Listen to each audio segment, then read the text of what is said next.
Hello guys, in this video I'm going to show you how to display links as icons on your Linktree application.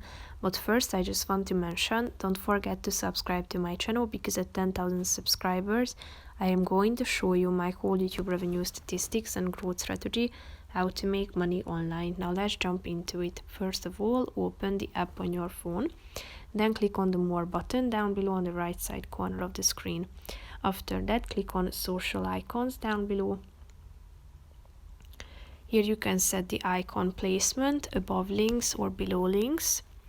Then scroll down and here you can search for social icons using the search bar, or you have also you can select from these recommendations. So click on the relevant one and then type in your link or your URL into these relevant boxes, then hit enter and then they will be set automatically.